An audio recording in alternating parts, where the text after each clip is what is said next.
तुमरो मंत्र विभीषण माना, लंकेश्वर भय सब जग जाना।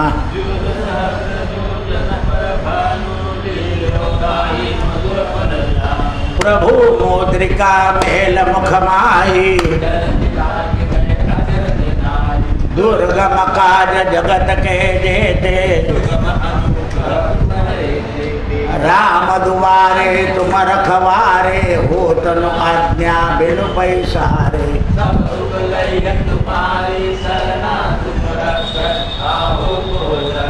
आपन तीनों लोक हाक, भूत पिशाच निकट नहीं आवे। महावीर जब नाम सुनावे, जपत निरंतर हनुमत बीरा। मन क्रम वचन ध्यान जो लावे, इनके काज सकल तुम साजा।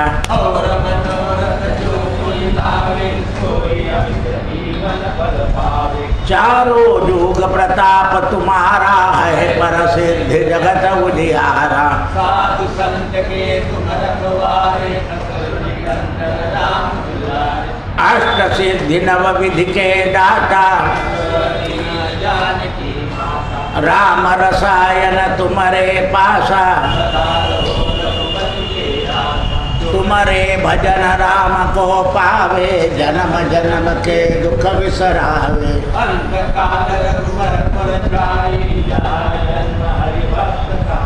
और देवता चित्तन धरई।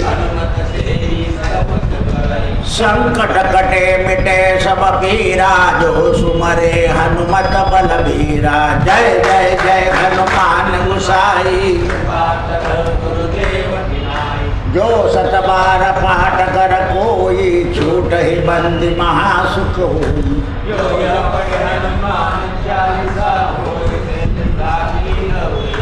तुलसीदास सदा हरि चेरा, पवन तनय संकट हरण मंगल मूर्ति रूप। सियावर रामचंद्र की जय।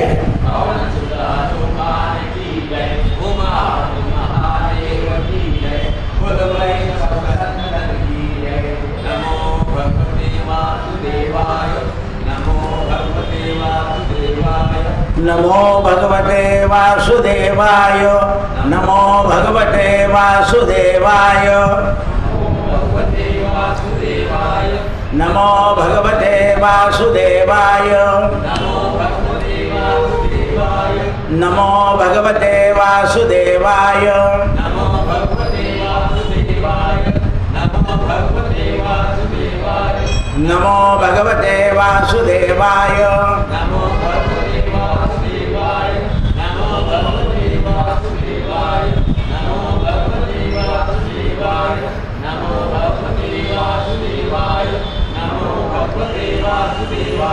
नमो भगवते वासुदेवाय, नमो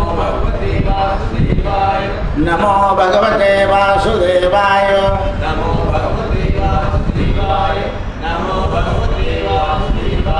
नमो भगवते वासुदेवाय। नमो भगवते वासुदेवाय, नमो भगवते वासुदेवाय।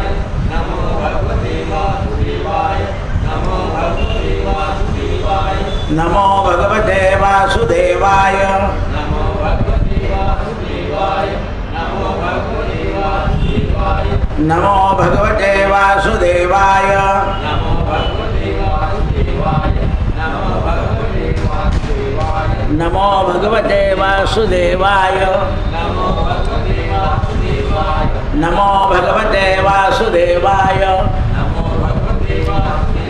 नमो भगवते